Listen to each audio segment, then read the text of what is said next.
Bana, hii ni noma sana ambayo imemtokea Mac Voice, msanii ambaye amesainiwa na lebo ya Next Level Music na yuko chini ya Rayvanny. Sasa msanii wa Bongo Flava Mac Voice amekuwa gumzo sana mitandaoni baada ya video yake kusambaa akipiga show kali kwa mtindo wa chaka tu chaka. Katika video hiyo Mac Voice anaonekana akifanya performance yenye nguvu huku mashabiki wakishangilia kwa shauku kubwa sana. Lakini video hiyo imezua mjadala mkubwa mitandaoni, hasa kwa mashabiki wanaojiuliza kuhusu mustakabali wake ndani ya lebo ya Next Level Music, lebo inayomilikiwa na Rayvanny. Sasa wengi wanahoji iwapo msanii huyo bado yupo chini ya lebo hiyo au anafanya harakati za kujitegemea.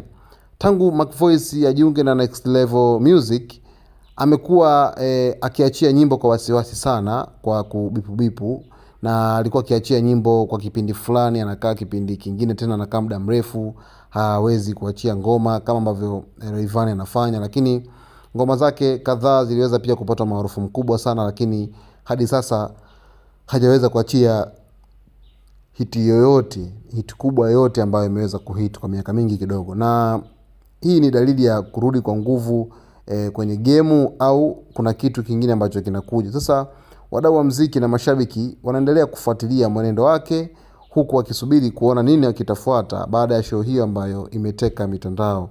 Sasa Mac Voice bwana ni kama vile ameibua hivi mashabiki kuhusiana na hiki ambacho ameweza kukifanya, kuonekana akipiga show za chaka tu chaka. Of course way back isha kumtokea msanii Rich Mavoko ambaye naye aligubikwa na watu wengi ambao walikuwa sana wana design kama walikuwa wanamcharukia hivi Mavoko na nini, kutokana na situation ambazo zilikuwa zikimkuta. Sasa zimemkuta tena msanii huyu Mac Voice katika hili ambalo linamuonyesha katika jambo hili ambalo amelifanya. Sasa tutafuatilia tuone kwa kina zaidi, kwa undani juu ya tukio hili la Mac Voice, kwamba je, ameishiwa kimuziki au ameachana na Rayvanny, au ameachana na Rayvanny katika lebo ya Next Level Music, au kuna jambo ambalo linamsibu katika maisha yake, kwa sababu of course maisha yake yamekuwa tofauti sana kwa hivi sasa.